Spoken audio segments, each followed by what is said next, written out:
What is up, guys? This is Prince Pyramid. We're back with another one.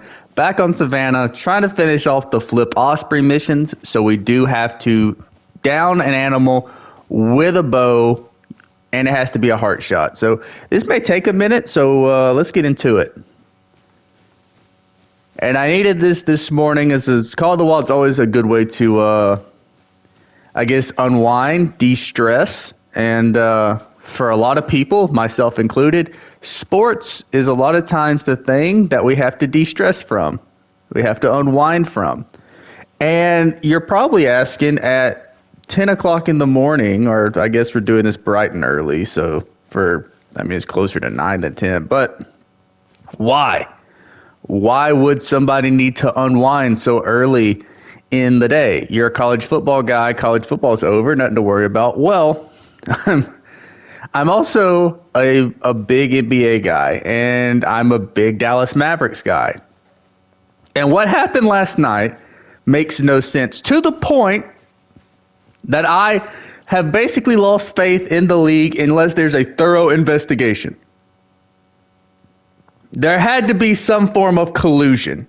It just doesn't make sense. If it walks like a duck and it talks like a duck, then it's probably a duck. When you got a former Nike executive with ties to Clutch Sports, ties to the California market, running the Mavericks, and he makes a trade that is so preposterously one-sided toward the other team, it makes you think that something's going on. And the league... Can we get heart shot this before I continue on this downward, this spiral that's about to take place? Probably not. Let's see if we can get closer. The league has vetoed trades before. We know they can do it. So enlighten me how a trade that NBA 2K won't let you make, commissioners in fantasy leagues won't let you make, Adam Silver's letting this happen? Why? Could it be because the ratings are so low and you want one of your big market teams to have a big market star? Could that be it? I don't know. That's what it sounds like to me. It reminds me of the time y'all folded that Patrick Ewing pick and the Knicks just happened to get it. That's what it feels like to me. Let's see if we can get a shot. We can't. Excellent, because I have more to say on this. We know for a fact you have no problem interfering as a commissioner and in the league, period. And yet during this trade that makes no sense, now you're not going to, your laissez-faire libertarian view as a commissioner of the NBA. It makes no sense. It makes no sense. And that's why people for years have been saying this league is rigged, this league is scripted, and forever I've called those people idiots. But those people today can take a victory lap because this makes no sense. It makes zero sense. And it's a league where we know they'll rig a draft. Patrick Ewing to the Knicks. We know they'll rig a draft. Anthony Davis to the Pelicans, or the Hornets back then. We know they'll stop a trade, Chris Paul trying to get traded. We know they've been corrupt. Look at Terry Rozier is in the news now for sports betting and point shaving.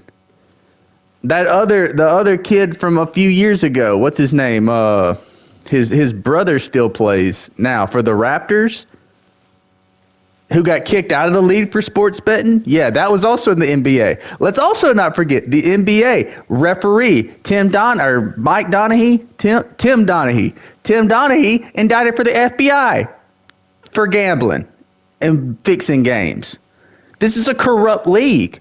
So, and I'm supposed to sit here and say that something that makes no sense is being allowed, and that's okay? And there's no way that the NBA would be involved in fixing something like this when their ratings are crap, when their big market teams can't draw people, when the only news that's come out of the NBA before this was how bad your ratings were. And now you're trying to fix a big market team with a big market star. And I'm supposed to believe that's on the up and up. Get out of here. So this is what I'm saying.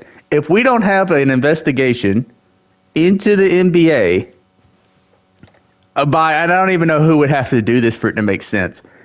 Like, ESPN is normally one of the chief collaborators of most of the BS that comes from the major league, whether it's NFL, MLB, NBA. They kind of run cover for them 99% of the time. ESPN is in shock this morning. They have no idea what to do because they don't even know how to explain it to the average fan to where it makes sense, because it doesn't make any sense. We got a few Springbok here, so maybe we can get our heart shot, and then I can go play this game and try to calm down a little bit. But if we're not going to investigate, this is what I would call for. Just as an onlooker, I know that the NBA doesn't care about its fans. It never has. That's why they sit their stars all the time when you may have paid your hard-earned money to see them. That's why they constantly favor. I mean, Stephen A. Smith actively asked for certain teams to win so that they didn't have to go to a place like Minnesota or the smaller markets for a championship, because they want to see literally the Heat, the Knicks, the Lakers, probably the Clippers if they could ever figure it out.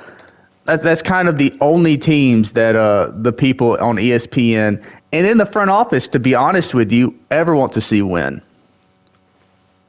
And yet,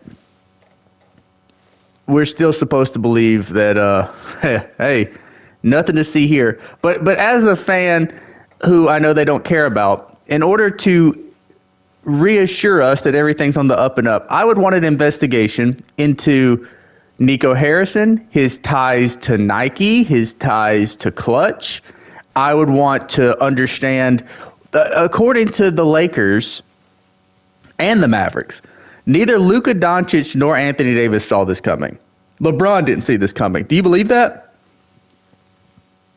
LeBron is so powerful in Los Angeles. He had the Lakers draft his son, and we believe they didn't run it by him? Come on, man. I'm just not buying this. I'm just not buying this. Are we close enough to take this shot?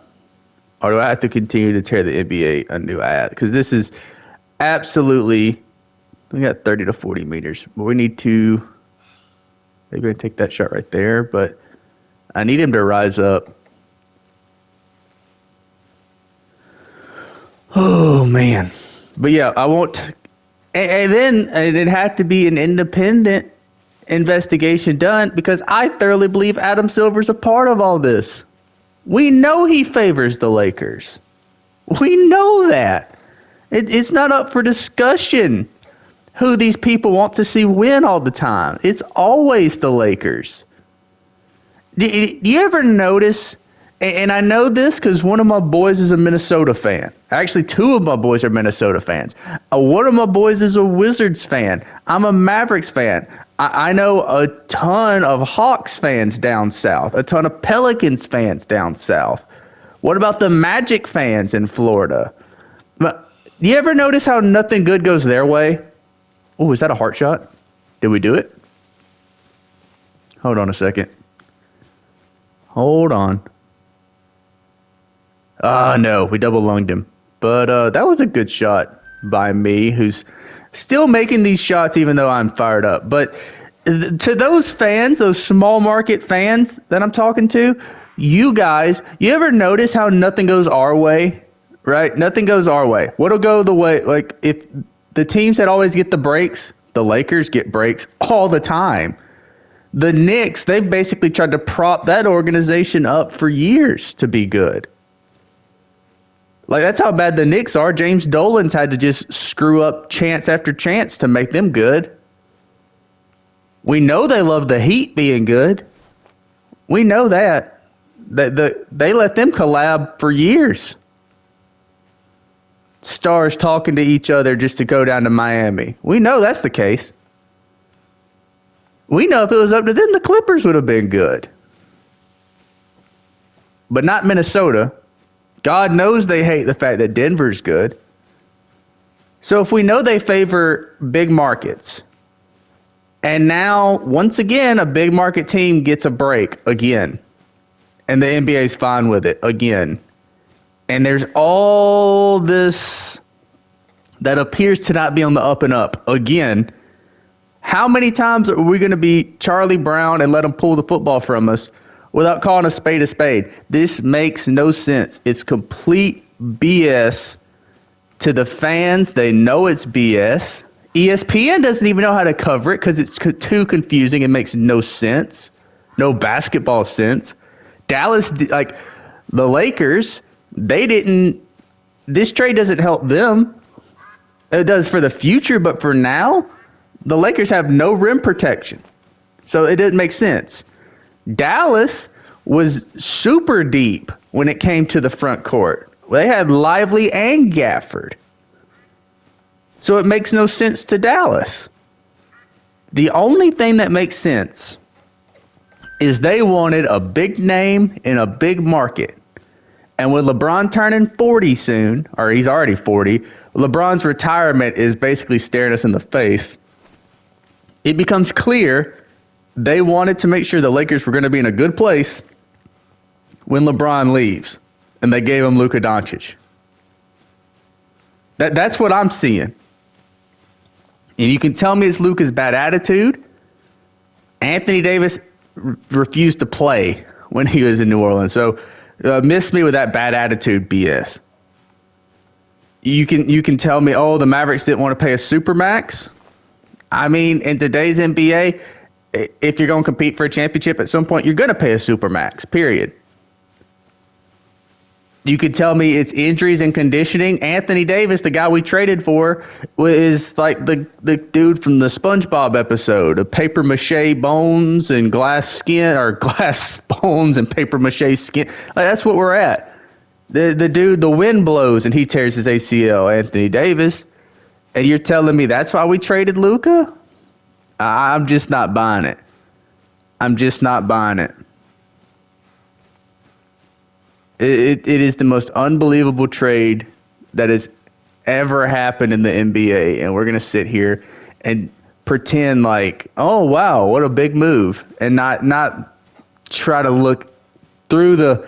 We're seeing the trees in the forest right now, guys. It doesn't make sense. You got to take a step back. It doesn't make sense. And historically speaking, like I laid out earlier, the NBA has always been a corrupt league. Basketball's always been a corrupt sport. And now we're talking about what's clearly another example of a corrupt trade. And maybe something will come out. Maybe they'll explain to me that, I don't know, Luka Doncic held up some store in Dallas at gunpoint. Or Nico Harrison is a believer in, I don't know, the old school Jerry Sloan type offense. So he wants a big and a guard. And they'll explain it away that way. I don't know. But I really doubt they're going to be able to tell me anything that's going to convince me that we didn't just see millions and millions of dollars worth of robbery at the hands of the Los Angeles Lakers and the NBA as a whole. You just aren't going to convince me of that. We're coming up. This guy's actually going to give us a good shot for a heart shot, which we need to, so I can get off here before I absolutely have a stroke. Level 2. We're going to go for the level 4, I think. And guys, you guys know, I mean, we put out Call of the Wild content pretty consistently. So if you're here for Call of the Wild, you guys know we're always putting out Call of the Wild stuff. Sometimes it does devolve into sports talk. I don't ever want to get to the point where we have to talk about like super controversial stuff, because that doesn't make sense to me. It doesn't make, like, I don't know. I don't like people telling me what to think on important issues, you know, so I don't want to ever have those kind of talks. But every now and then this is going to devolve into a sports talk, especially when we have some BS like what we saw this morning. But we're actually pretty close to this guy, so hopefully we get a heart shot. Oh, man, I got to calm down. I got to just turn off ESPN for the day. At least we were able to wrap up that whole little rant in about 15 minutes. We didn't have to... the NIL talk on Mississippi Acres went for 40 minutes, so... let's see. There we go.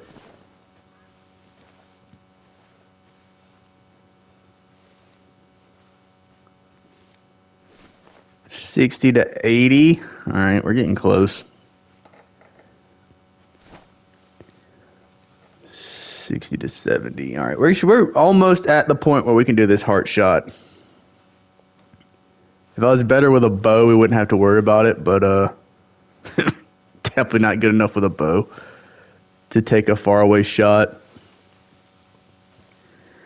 And you guys let me know if you ended up seeing this video because of you're here because of the Luka trade and you're not really a Call of the Wild person.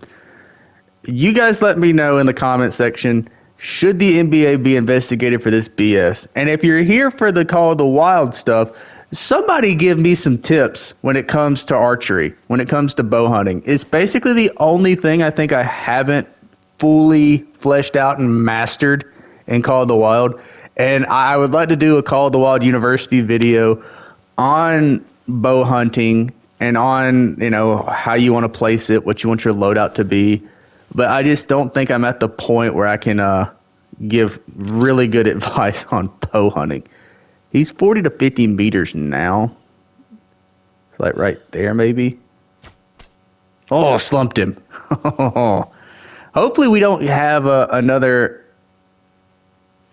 double lung. Hopefully that was Hart, but he definitely fell.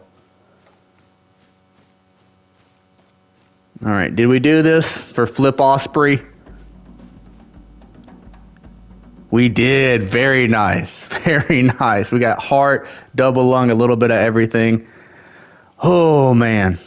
All right, guys. So this has been the Flip Osprey mission on Africa. We finally knocked that out. We talked a little basketball, so I think we're going to wrap it up here, guys. So till next time, I've been Prince Pyramid, and everybody have a good one.